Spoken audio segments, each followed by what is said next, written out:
Q&A, karena setiap pertanyaan selalu ada jawaban. Dipandu oleh Yohana Margareta.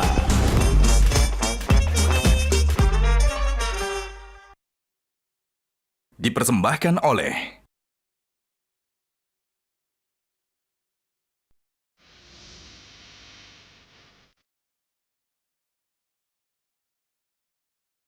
Gajah Duduk dipilih karena keunggulan dalam berinovasi, sehingga melekat di hati masyarakat secara turun-temurun.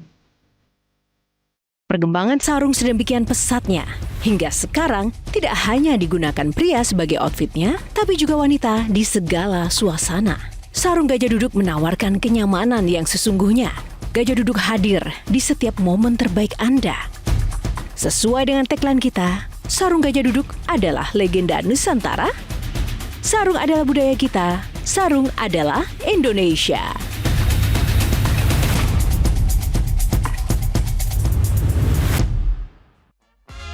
Halo, selamat malam pemirsa, jumpa lagi bersama saya Yohana Margareta dalam Q&A, karena setiap pertanyaan selalu ada jawaban. Dan kali ini Q&A spesial menghadirkan sosok bintang tamu yang tentu saja dinantikan untuk kita gali-gali tentang siapakah dan juga seperti apa sosok-sosok kontroversi dengan segala isu-isu yang menemaninya. Namun selain bintang tamu ada juga panelis yang setia bersama Q&A bersama saya pada malam hari ini. Siapakah mereka? Kita akan tampilkan Bang Henry Satrio, pakar komunikasi politik kita. Tepuk tangannya teman-teman. Ada Mbak Sani Budiantini, psikolog kita malam ini. Dan ada one and only Sujiwo Tejo, Mbak Tejo. Kenapa kali ini live? Karena spesial sekali ya. Kita ingin membahas sebuah isu yang melibatkan sosok yang ini nggak pernah berhenti dari perhatian publik dan juga sisi-sisi kontroversinya. Nah, sosok ini dia adalah seorang yang menjadi legenda musik Indonesia, tapi akhir-akhir ini juga sering menjadi perhatian dan juga kontroversial. Siapakah dia? Ini.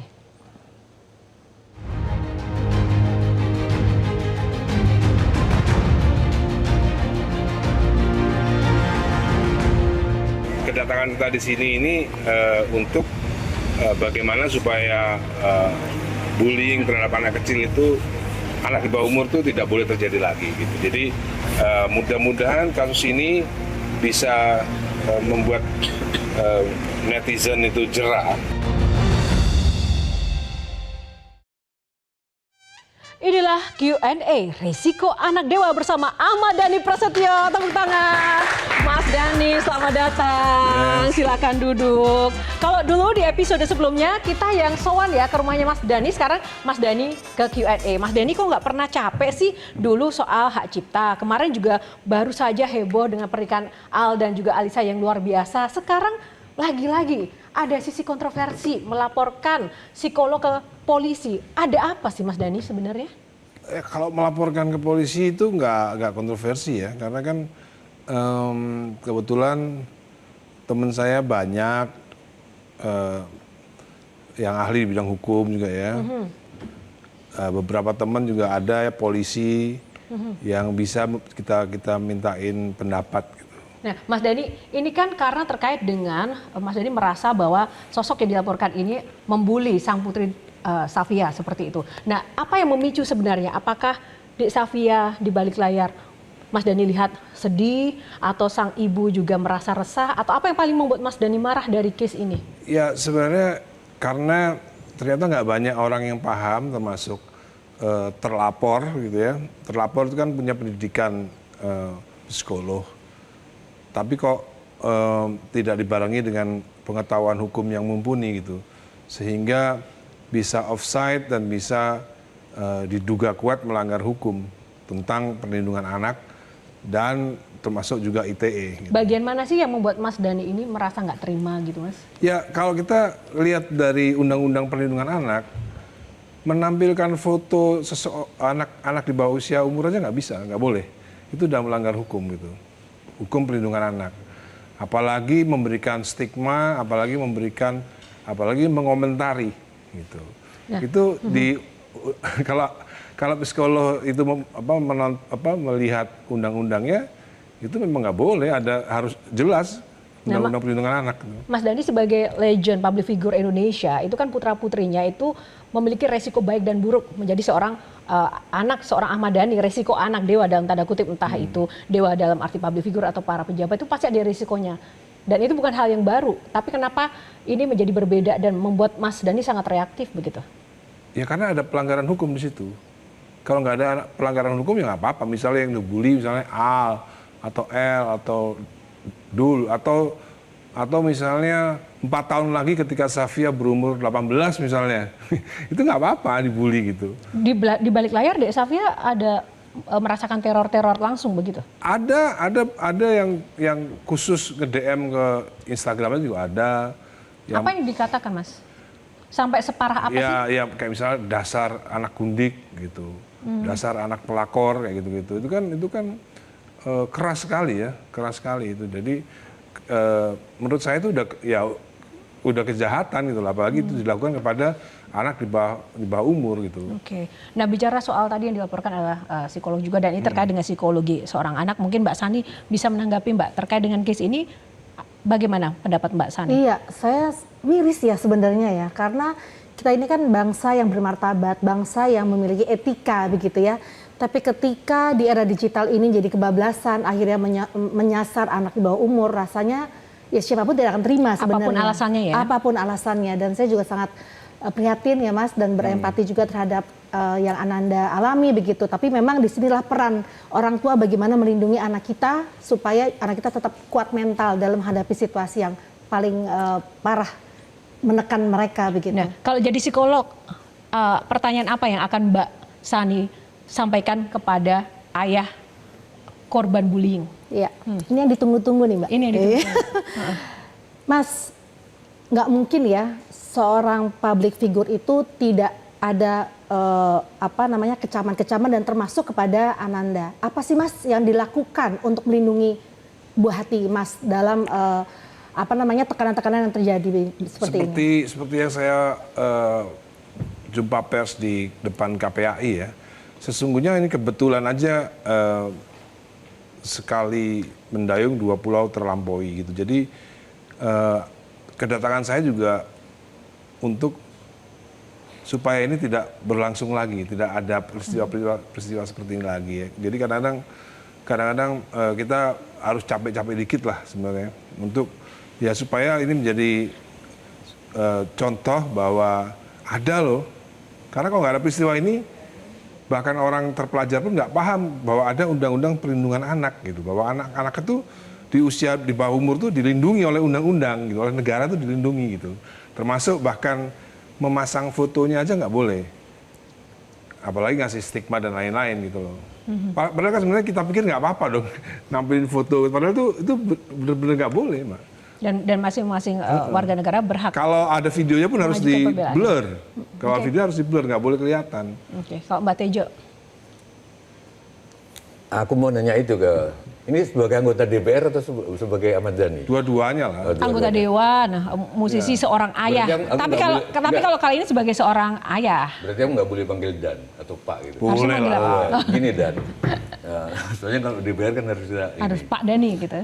Ada mendua soal perlindungan anak, soal penampilan itu Mbak Sani. Beberapa temanku nggak apa-apa, cucunya atau anaknya dipasang gitu. Tapi beberapa harus ditempel pakai tanda love di matanya, pokoknya diblerin. Nah kalau misalkan Raffi atau Jojo Suherman diobo-obo itu anaknya ditampilin, di foto di Instagram. Nah Dhani menganut yang mana ini? Kalau soal nampilin, kalau feelingku lah ya Mbak Sani, sepanjang orang tuanya oke. Misalkan cucuku orang tuanya oke, gitu. Terus aku sendiri ya oke, nggak apa-apa kalau menurut kan di atas undang-undang, di bawah undang-undang itu kan ada nilai kan, value kan. Ada beberapa teman-teman artis saya juga yang sampai sekarang tidak pernah menampilkan anaknya di dalam video maupun foto. Bahkan kita nggak tahu anaknya mukanya seperti apa sih gitu. Itu kan masalah value aja, masalah nilai ya. Kalau saya lebih terbuka, boleh-boleh aja gitu. Cuman memang dalam undang-undang memang memasang foto anak orang lain itu ya nggak boleh, harus izin ayahnya dong, gitu loh. Kalau ayahnya sendiri nggak ada masalah, tapi di dalam YouTube pun kalau kita bikin video tentang anak kita dalam YouTube, itu di YouTube pun nggak ada royalty, nggak ada AdSense-nya. Tapi sekarang kan semua konten itu apalagi yang itu kontennya public figure artinya dalam tanda kutip itu ada kepemilikan publik seolah-olah tidak ada privacy. Semua juga banyak yang memakai foto keluarga, anak, orang-orang tertentu untuk jadi konten mereka, Mas. Itu bukankah hal yang biasa menjadi bagian dari resiko Ya, public itu figure value tadi kan, value. Kalau itu anak saya ya otomatis itu kan hak saya kan misalnya kan. Saya mau bawa anak saya ke luar negeri juga selama saya masih bawa suratnya. Misalnya kita bawa anak usia seperti Safia ke luar negeri, saya tetap bawa akte kelahiran dan kartu keluarga. Sampai kan itu kan ketat kan. Artinya kepemilikan terhadap anak itu kuat. Jadi kalau anak saya dipakai orang lain untuk kontennya mereka segala macam ya tentunya harus seizin orang tua dulu seharusnya gitu. Terus kalau soal bullying gimana, Dan? Aku gini ya, sebagai dalang ya, tokoh-tokoh besar di wayang itu justru yang dibully sejak anak-anak. Wisang Geni di bawah umur dicemplung kawah Jandar di muka, yang lain-lain. Nah, dari bullying itu enggak gimana? Jadi begini, Mas Sujiwo Tejo. Jadi dunia kan sudah beda sama dulu ya. Dulu menikah itu kalau di Islam sampai sekarang pun masih syaratnya sudah mens, boleh dinikahin. Tapi kalau sekarang kan nggak boleh karena ada hukum positif kan. Ya, sekarang kan termasuk Undang-Undang Perlindungan Anak kan hukum positif. Jadi ya yang dulu boleh ya sekarang bisa nggak boleh. Bahkan saya pernah kaget tahun 10 tahun yang lalu mungkin kalau ada seorang suami melarang istrinya bekerja itu pidana. Jadi banyak hal-hal undang-undang yang sebenarnya harus kita banyak pahami. Berbeda sama dulu. Dulu kan kita kan nggak mungkin ya. Suami kan rasanya kan raja. Istri kan nggak boleh kerja boleh. Sekarang istri nggak boleh kerja oleh suami itu undang-undangnya suaminya bisa dituntut, bisa kena pidana ketika melarang istrinya bekerja. Oke, kalau sekarang pada kasus Dani, ketika Safia dibilang ibunya seperti itu yang kau katakan tadi, apakah itu kalau dari sisi aku nggak membuat Safia justru makin tegar, makin berkembang dengan dihantam tembok, dihantam apa gitu? Ya itu sisi baiknya, itu sisi baiknya, sisi baik. Tapi kalau saya ngikutin seperti Mbah Tejo, nanti ini akan menjadi pembiaran. Nanti anak-anak lain juga akan seperti itu. Nah, tunggu. Sebelum Bang Hensat akan mengajukan pertanyaan, tahan dulu. Kita akan jeda dulu. Sesaat lagi Q&A masih akan kembali. Tetaplah bersama kami.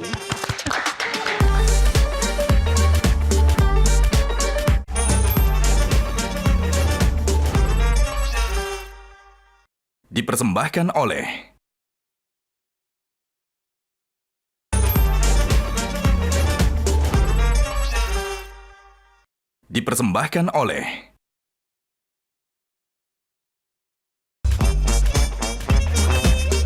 Kembali di Q&A karena setiap pertanyaan selalu ada jawaban dan kita mau gali-gali jawaban dari Mas Dani soal kasusnya yang lagi viral saat ini yang melaporkan psikolog bernama LG ke polisi karena diduga membuli sang buah hati. Nah, kalau Bang Hisa tadi nggak jadi bertanya. Kan Mas Dani kan anggota dewan juga. Kenapa nggak milih jalur mediasi aja dengan si yang dilaporkan? Karena sebagai anggota dewan kan punya level tersendiri itu di masyarakat. Kita jalani dua-duanya. Mungkin saya akan ngajak teman-teman untuk bikin satu kegiatan khusus ya, saya nggak tahu namanya apa nantinya, teman-teman DPR untuk fokus ke masalah ini. Karena ini tidak hanya soal pembulian, tapi soal bagaimana gibah dan fitnah itu menjadi konsumsi sehari-hari masyarakat Indonesia. Itu juga penting sebagai bangsa untuk punya karakter yang baik gitu kan. Jadi kita akan mencoba koordinasi teman-teman di DPR bersama menteri-menteri terkait bagaimana caranya supaya orang tidak mudah menjadi wartawan. Sekarang ini banyak sekali akun maupun Instagram maupun YouTube yang bisa bikin pemberitaan tersendiri gitu. Jadi itu yang juga berbahaya karena itu bisa menjadi berita fitnah, berita hoax, berita itu sekarang gampang banget. YouTube channel sekarang banyak banget. Jadi ini bukan tentang balas dendam, nggak suka biasanya Mas Dani dilaporin sama orang, sekarang saya yang laporin gitu enggak. Sama sekali nggak ada? Nggak ada. Ini semuanya demi ini baru awal aja sih. semoga nanti ada beberapa teman di DPR yang punya concern yang sama bahwa sekarang ini di media sosial ini berita fitnah, berita hoax, berita kalau politik beda ya, kalau politik ya. Ini kan politik kan itu kan masalah kebijakan. Kalau masalah kebijakan itu kan bukan gibah. Kalau gibah itu saya selalu terangkan kalau gibah itu adalah membicarakan sesuatu yang nggak ada urusannya dengan kebijakan publik gitu. Nah itu yang kita mau soroti sehingga supaya masyarakat Indonesia itu nggak mudah untuk termakan fitnah. Kadang-kadang berita-berita tuh waduh gila main comot sini, orang ngomongin ini digabung sini hanya untuk menjatuhkan karakter seseorang gitu. Tapi waktu ngelaporin tuh, sorry Jo, bentar dikit gini. lagi. Waktu ngelaporin, anaknya tahu bakal ada pelaporan karena dia dibully. Tahu, kayaknya pasti tahu ya. Tapi setelah pesta pernikahan Al itu yang sudah adem ayem begitu, Mas Dhani kan juga sempat kontroversi karena mengunggah sebuah konten YouTube kayak yang akhirnya dihapus itu, yang terkait fitnah dan Enggak dihapus. Gibah itu, Nggak di take down itu. Nah, terus kemudian melaporkan ini. Apakah Mas Dhani nggak khawatir itu akan menjadi bumerang buat Mas Dhani? Karena kalau bicara soal media sosial, banyak juga yang sebenarnya tidak setuju dengan sikap Mas Dhani. Ya sebenarnya yang begini. akhirnya sebenarnya menjadi bumerang untuk keluarga dan anak sendiri. Jadi gitu. begini, semua itu memang berawal dari konten gibah, dan fitnah gitu. Jadi kenapa saya bikin kompilasi gibah itu dan fitnah itu? Karena ya dari situlah sumbernya gitu loh. Ngerti nggak maksudnya? Iya. Iya. Tapi bukankah di balik layar sebenarnya urusan keluarga bisa Nggak. diselesaikan secara Nggak bisa. damai-damai aja. Di pernikahan Al dan Alisa kan udah baik-baik aja Mas nampaknya. Iya kelihatannya aja. Tapi sebenarnya di balik layar memangnya tidak? Enggak. Oh. Wow. Kelihatannya jadi apapun yang saya lakukan itu sudah saya pikirkan matang-matang gitu. Ini kalau nggak diginiin, kayaknya bakal gibah terus gitu loh. Yang sebenarnya tapi yang disasar Mas Dhani itu jadi sebenarnya siapa? Ya sebenarnya semuanya, termasuk sumbernya. Sumber fitnahnya itu kan dari ibunya Alel dulu tuh sumber fitnahnya gitu loh. Menurut Mas Dhani? Ya bukan menurut saya, memang iya. Memang itu fitnah dan memang itu gibah yang dikatakan terus-menerus gitu loh. Itu perasaan anak-anak gimana Mas? Mereka udah tahu. Dan habis mereka juga berbahagia, lalu kok tiba-tiba ada kontroversi yang dilakukan oleh bapaknya atas nama melindungi sang putri juga. Itu gimana perasaan sebenarnya itu Al? nggak kontroversi, menurut saya nggak kontroversi. Saya hanya menerangkan begini loh faktanya tuh, gara-gara sering gibahin, kan di dalam judulnya kan udah punya suami kok masih gibahin mantan gitu loh. Dan dalam konten itu kan begitu, udah punya suami kok masih ngomongin masa lalu, masih bikin fitnah cerita-cerita masa lalu. Jadi kan ini kan saya jelaskan di podcast Densu ya. Ya memang ini masif dan terstruktur gitu loh. Dulu tuh memang benar tahun 2010, 2006, 2007, 2008 tuh memang ada. Kalau sekarang kan nggak terkenal infotainment. Nah dulu tuh infotainment tuh benar-benar pabriknya gibah dan fitnah gitu loh. Dari situ terus-terusan seolah-olah fitnah itu dikemas secara masif, seolah-olah itu beneran. Padahal nggak ada gitu. Sehingga menjadi perang narasi di zaman sekarang. Ya. Saya nggak akan masuk ke gibah-gibahan itu. Saya balik lagi ke politik lah. Gimana, apakah ada dukungan spesifik dari teman-teman anggota Dewan terhadap laporan ini? Ada, terutama dari teman-teman artis ya. Dari artis? Artis yang mana nih? Yang pencipta atau yang penyanyi? Kayaknya pencipta nggak ada deh, kayaknya cuma saya doang ya. Ada Meli Gusloy ada ya. Ya beberapa. Nggak, itu dukungannya dalam bentuk apa? Saya balik lagi ke dukungannya pertanyaan telepon ke saya. Bagus mas, hajar tuh orang. Dua anggota DPR artis yang udah nelfon sama saya. Enggak, saya tuh tadi tertarik sorry ya, balik lagi ke anaknya tadi.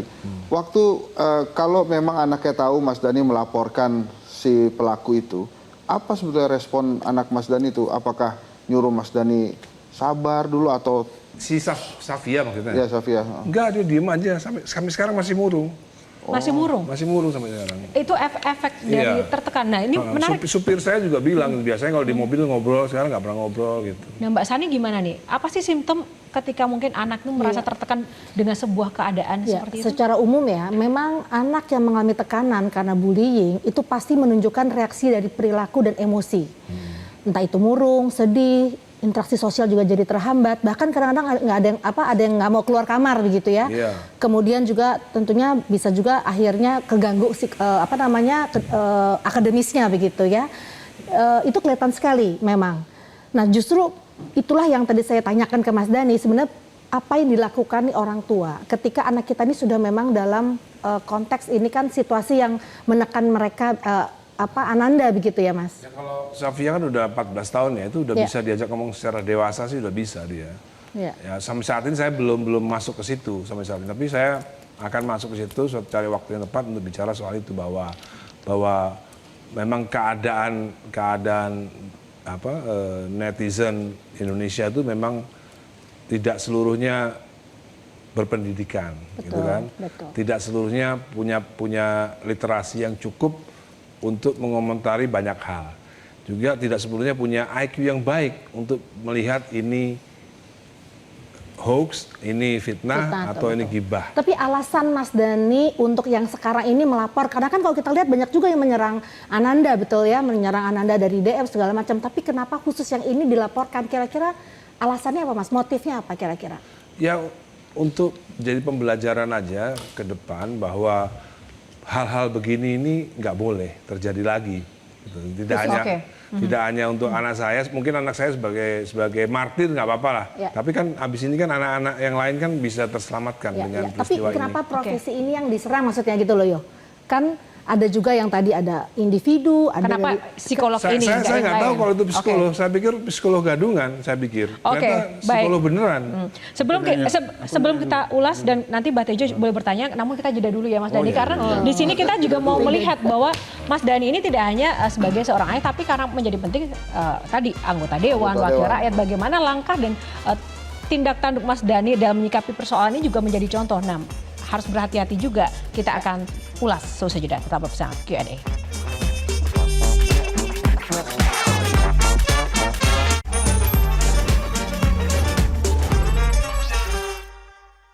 Dipersembahkan oleh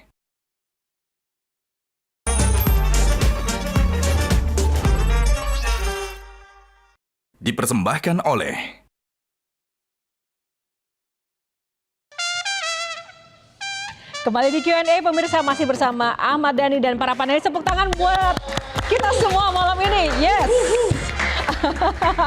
Ini pertama kali ngobrol sama Mas Dhani ini agak serius ya, agak menegangkan. Kita kayak semacam dialog serius. Jangan serius-serius ya Mas. Kita ingin mengedukasi pemirsa dan juga masyarakat dan pengen tahu juga seperti apa sih harusnya kita harus bermedia sosial dan juga menempatkan diri ketika di ruang publik. Nah, sebelum kita bahas lagi bersama Mas Dhani, kita mau buka box dulu Mas Dhani. Ala Q&A, di sini ada 9 box. 9 box di dalamnya itu akan ada pertanyaan-pertanyaan random. Mas Dhani boleh pilih salah satu, nomor favoritnya berapa, pilih box yang ada di belakang saya. Di dalamnya akan ada pertanyaan yang akan kita bahas. Kita buka dulu boxnya. Oke. Nah, sponsor dulu. Nah, lanjut. Oke, 1 sampai 9 pilih nomor berapa Mas Dhani? Nomor 5. Nomor 5, oke. Ada makna? Pandawa 5 judul lagu ya? Anak saya 5 soalnya. Oh anaknya 5, bener juga. Oke, kita buka box nomor 5. Nah sekarang kita bacakan pertanyaannya ya. Box nomor 5, isinya tadi adalah jantung hati. Kita mau fokus kali ini di pertanyaan seputar pola asuh anak. Nah, saya mau tanya ke Mas Dhani ya. Dari kelima anak, siapa anak yang paling sering diberikan teguran dan juga nasihat? Tadi kan anaknya 5. Saya itu negur tuh hal-hal yang sepele ya sebenarnya. Yang paling sering deh dari hal sepele itu? Ya, sepele itu ya paling matiin lampu kalau keluar rumah gitu, matiin kamarnya. Siapa? Dari kelima anak itu yang paling sering ditegur? Ya karena yang tinggal di rumah saya itu kan Al sama L yang udah gede kan. Ya dua-dua sering saya tegur. Kita kan punya grup WhatsApp gitu kan, grup WhatsApp Aldo sama saya gitu. Saya suka ngomong di grup WhatsApp, jangan lupa matiin lampu kamar mandi kalau habis mandi gitu. Kalau makan jangan di kamar, di meja makan gitu. Hal-hal sepele-sepele aja gitu. Nggak terlalu ya bersifat filosofis gitu, enggak lah. Oke. Itu jangan-jangan kegagalan Menteri Pendidikan ya? Soalnya banyak banget yang ke kamar mandi nggak matiin. Iya. Anak-anakku juga. Dan gitu. sampai sekarang loh mereka Itu nggak paham gimana itu juga. Menteri Pendidikan kok bisa begini? Yang mana Menteri Pendidikan yang mana? Lo nggak- Yang dulu apa yang sekarang? Buktinya banyak orang anak kecil ke kamar, ini hal sepele tapi nggak dimatiin. Apa makna filosofi dari mematikan lampu? Itu menjadi hal yang Pertama hemat energi, kedua ikut handar beni, ikut memiliki. Iya. Nah banyak ternyata sama, berarti ini persoalan massal. Massal. Ya, persoalan massal. Berarti persoalan pendidikan. Nggak bisa diselesaikan dengan komputer itu. Mendikdasmen. Nah, Dikdasmen. bicara soal pendidikan, dengan situasi yang sekarang terjadi kan, posisi Safia dan saudaranya itu kan tidak mudah, Mas. Mas Dhani menyampaikan apa ke Safia untuk menghadapi tantangan menjadi seorang terus terang saya belum anak bicara, Ahmad Dhani belum begitu. bicara sama Safia. Terus Sama terang, sekali? lagi cari momen yang pas ya. Enggak, dan aku makin yakin ini persoalan pendidikan.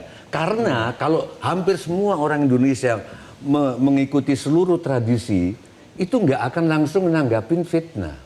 Tradisi kita misalkan di Sunda, menghadapi apapun itu pancaniti. Niti arti, niti surti, niti bukti, niti bakti, niti sajati. Intinya, kalau ada apa-apa jangan langsung percaya. Sekarang anak-anak langsung percaya, langsung menanggapi. Berarti kegagalan Menteri Pendidikan. Enggak ya, ini tidak hanya Menteri Pendidikan tapi juga mungkin Atau Fadlizon. ya Fadlizon sebagai Menteri Kebudayaan juga harus gabung bikin SKB nanti bersama Menteri Kominfo juga sama. Jadi kalau ada akun-akun YouTube maupun akun Iya. Instagram, TikTok yang seperti itu bisa langsung dihapus aja, delete aja gitu. Nah, Mas, Mas Dhani, tunggu Bang iya, Hensat, satu siap. sebelum Bang Hensat nih ya. Iya. Mas Dhani, karena Mas Dhani ini Aku public tadi juga figure. punya pertanyaan loh, masih belum. Oh ya, satu lagi ya, bentar. Sebagai public figure, gerak-gerik Mas Dhani sangat disorot, apalagi menjadi anggota dewan seperti itu. Nah, saya boleh bacakan ya beberapa komentar, karena Mas Dhani sering memicu kontroversi menurut netizen. Itu Mas Dhani sering dibilang cuma cari sensasi. Mas Dhani ada yang bilang, wah anggota dewan kok seperti itu, mending mundur saja. Terus ada yang bilang Mas Dhani NPD, ada yang bilang Mas Dhani pansos aja. Nah, Mas Dhani baper nggak? Enggak sih. Terus terang. Dibilang seperti oleh netizen? Enggak. Justru saya memang sering manas-manasin, kalau saya sih nggak nyebutnya netizen ya. Netizen di bawah IQ 78 itu saya sebutnya deterjen. Deterjen 78. Jadi saya justru malah sering bikin mereka panas gitu. Nah, jadi statement-statement kontroversi atau tindak tanduk yang Sebenarnya itu kontroversial bukan itu kontroversi. tuh emang disengaja? Bukan kontroversi karena mereka nggak paham, nggak nyampe ke situ. Jadi seolah-olah jadi kontroversi. Gitu. Itu masalahnya cuma itu aja. Karena nggak paham aja gitu loh.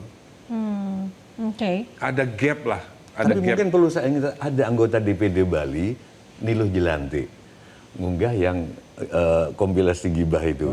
Dia bilangnya begini, dan aku dulu mania lagu-lagu Dewa, gitu loh. Tapi kok jadi begini menanggapi konten itu? Ya karena beliaunya tidak paham tidak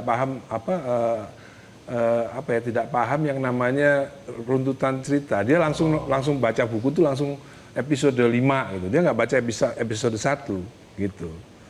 Jadi nggak semua orang, meskipun orang berpendidikan juga paham. Buktinya psikolog yang saya laporkan juga nggak paham soal banyak hal gitu ya. Kalau dia paham banyak dimensi, sebenarnya paham gitu. Mas, sebenarnya ada satu hal yang saya penasaran ya. Ini kan sebetulnya kalau Mas Dhani memilih buying time sih. Artinya ntar nih kasus hilang sendiri juga. Itu mungkin akan lebih pendek daripada Mas Dhani sekarang melaporkan ke aparat berwajib. Karena kan pasti akan lama nih prosesnya ya, kemudian ada interview. Tapi kan nanti ada TV. kepastian, ada kepastian bahwa apa yang dilakukan oleh psikolog tadi itu adalah salah. Nah, tapi si Safia di sekolah gimana? Ntar karena kan terus-menerus ada pemberitaan tentang teman-teman dia. sekolahnya backup dia loh. Oh, oke. Teman-teman sekolahnya bahkan jadi buzzernya Via. Jadi teman-temannya kompak di sekolah itu, malah jadi buzzernya Via yang bela-belain Via. Nah, Ini ujungnya mau kayak apa? Mas Dhani ngebayangnya kasus karena ini nggak kayak cuma apa? satu orang, sebenarnya kalau kita lihat itu banyak banget. Apakah semua juga akan dilaporkan sama Mas Dhani? Nggak perlu. Yang penting ada satu aja. Karena mereka ini kan nggak paham. Mereka kan nggak punya literasi bahwa hal-hal seperti ini tuh nggak boleh sebenarnya. Jadi ini salah satu contoh saja Iya, begitu. ya, kalau misalnya ini salah satu ini akhirnya terjerat dan menjadi terdakwa kan orang jadi paham bahwa ini tuh salah gitu loh. Membuli anak kecil itu salah. Kalau membuli saya nggak apa-apa. Membuli yang udah orang dewasa itu nggak apa-apa. Itu kan bagian daripada dialektika kan ya, biarin aja nggak apa-apa. Tapi kok anak kecil nggak boleh gitu loh. Ada batas-batasnya kan. Orang harus pahami itu gitu loh. Mbak Sani, silakan. Iya. Kalau saya memang ini mungkin ya jadinya akhirnya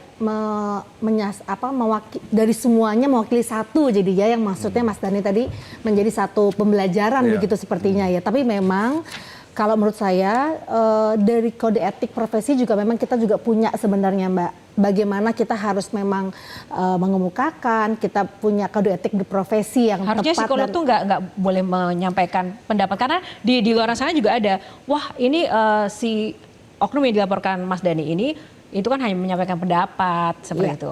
Memang ada tapi ada etikanya juga. Ada kode etik yang memang harus kita hormati dan kita junjung tinggi ya.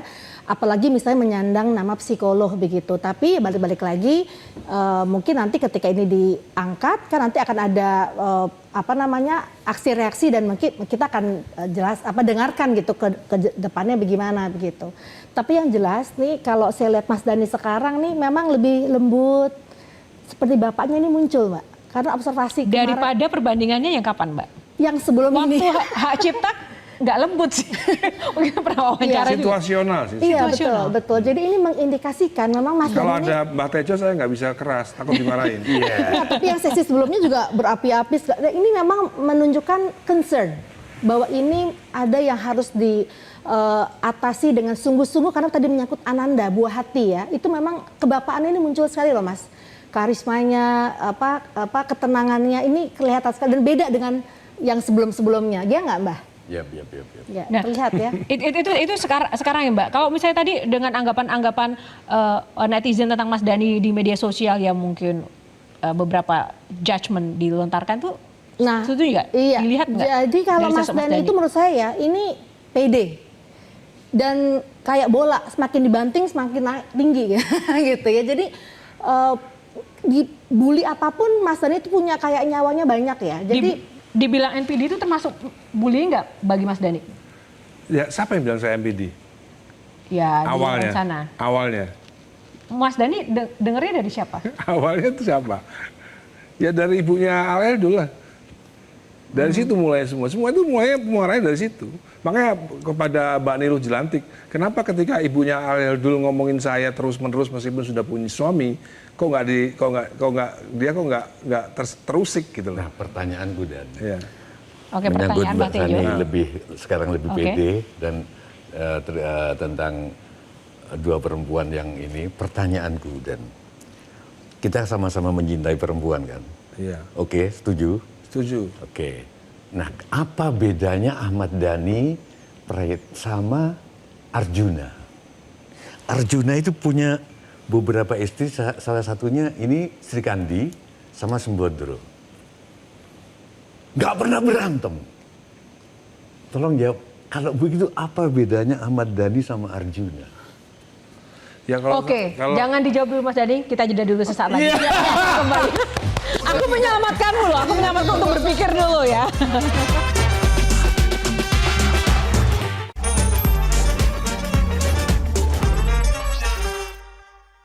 Dipersembahkan oleh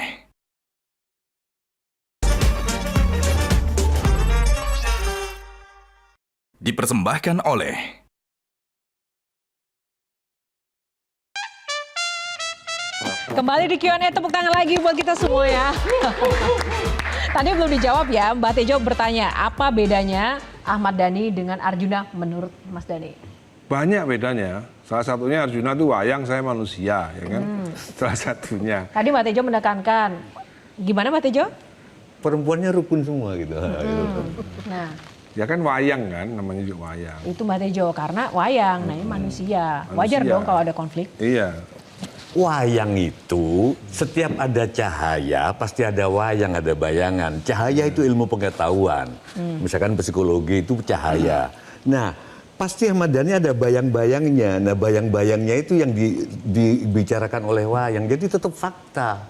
Tetap fakta. Gitu. Jadi maksudnya Karena Mas Dhani bayang-bayang itu nggak belum bisa lepas dari bayang-bayang. Ya intinya saya nggak harus seperti Arjuna lah, ya kan? Ya saya ya sendiri, Ahmad Dhani sendiri. Mas Dhani, sebelum kita buka box, kita wajib buka box. Mas Dhani, ini kan baru Al, ini sudah ada efek. Nanti masih ada L dan Dul, kalau menikah nanti seperti apa, begitu kan?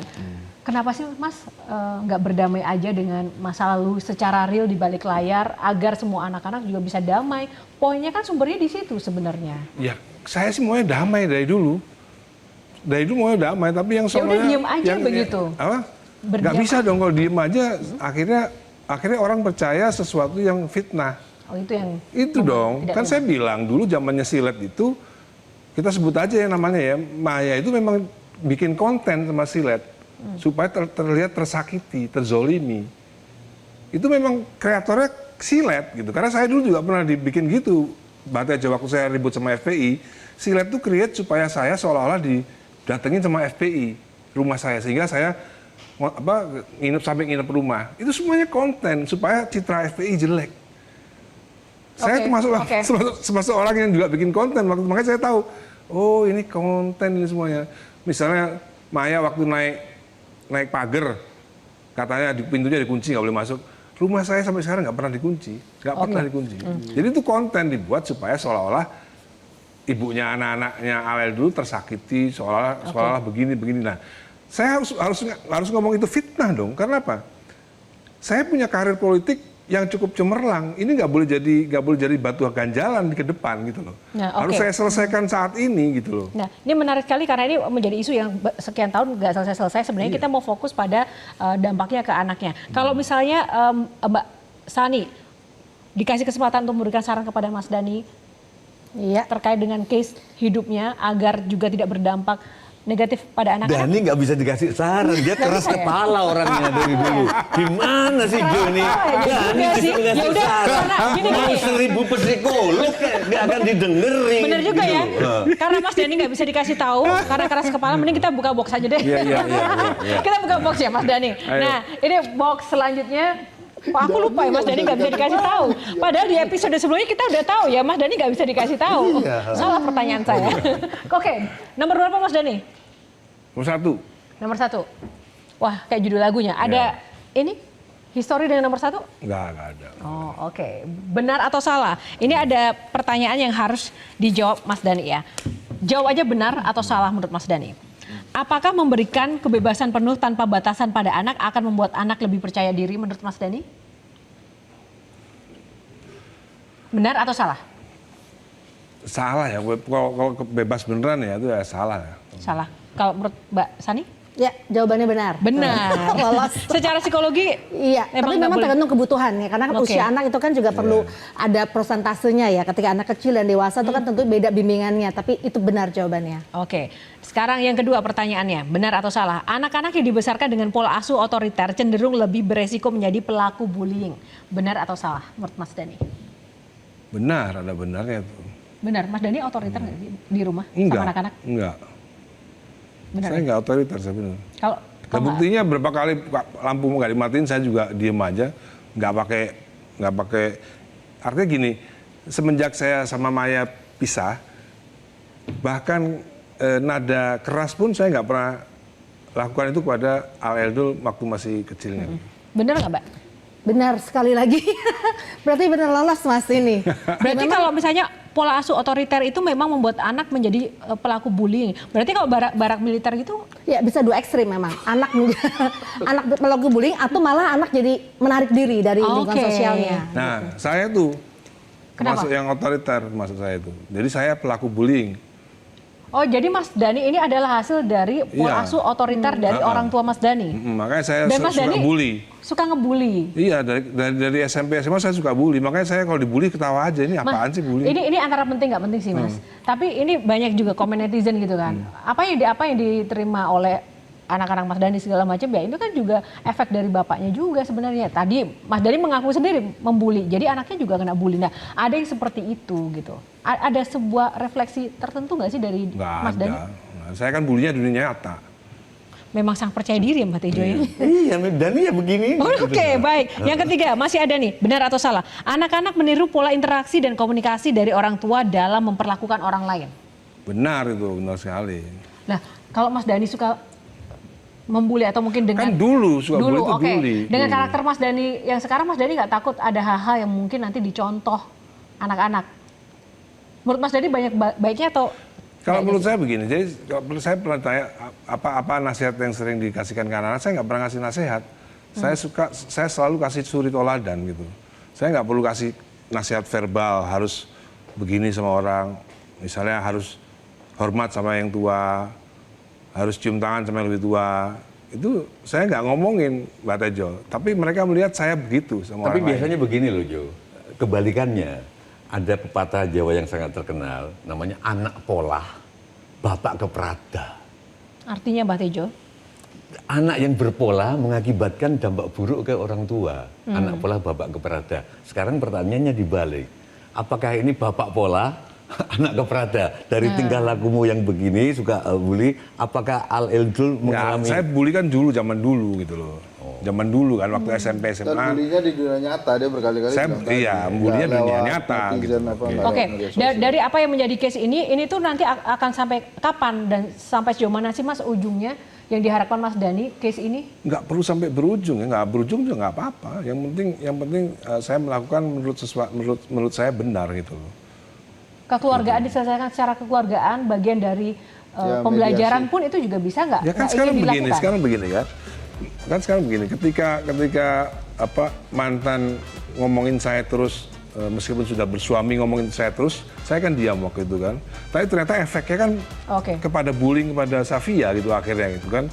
Makanya saya harus kasih tahu gitu bahwa itu fitnah. Itu juga penting buat Safia bahwa itu fitnah. Apa yang diomongin semua itu hasil daripada fitnah. Oke, sekarang terakhir Mas Dhani karena waktu kita terbatas ya, Mas Dhani sebagai public figure, sebagai anggota dewan, kita juga ingin bisa men-share sesuatu yang positif untuk anak-anak ataupun orang-orang di luar sana. Apa yang ini Mas Dhani sampaikan sebagai pesan baik Saya mau untuk tanya dulu pemirsa? sama psikolog kan, mau tanya dulu gitu. Waktu kita udah habis, langsung aja closing statement. Ya, bagaimana sih juknisnya psikolog itu? Apa boleh menceritakan sesuatu yang bukan pasiennya? Ya kan saya kan bukan pasien daripada terlapor itu kan. Berikut juga Safia, terus dia menganalisis dan lain-lain, terus memberikan konklusi di media sosial yang konklusinya menurut saya ya pasti nggak benar. Karena apa? Karena inputnya pun dari fitnah gitu loh, dari cita-cita fitnah gitu. Jadi sekarang saya balik bertanya gitu. Memang ada Oke, dua. singkat saja, Mbak. Oke, ada Sani. dua memang. Apakah ini terkait profesi psikolog atau memang pribadi, Mas? Yes. Kalau pribadi memang kita tidak bisa menyatakan itu adalah melanggar. Tapi kalau kode etik bisa kita cek apakah itu ada pelanggaran atau tidak begitu. Oke. Akan jadi lagu nggak case ini? Oke. Enggak lah. Hah? Kirain akan Oke. jadi lagu case. Mbak Tejo, singkat saja closing statement. Nggak ada, cuman ya selamat lah buat Dhani apapun yang akan kembali. Oke, tepuk tangan. Terima kasih.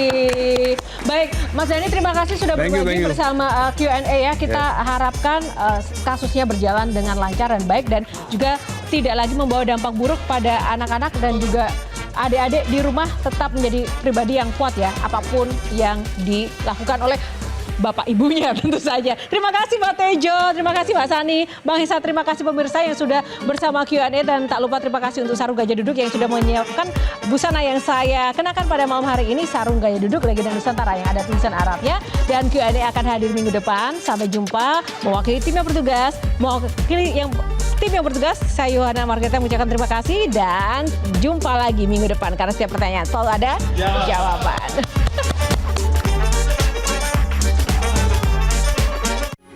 Metro TV.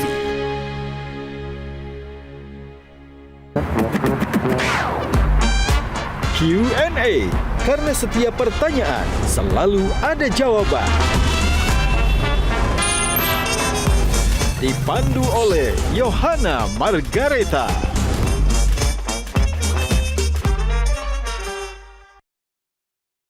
Dipersembahkan oleh Jelajahi cara baru mendapatkan informasi. Download Metro TV Extend sekarang.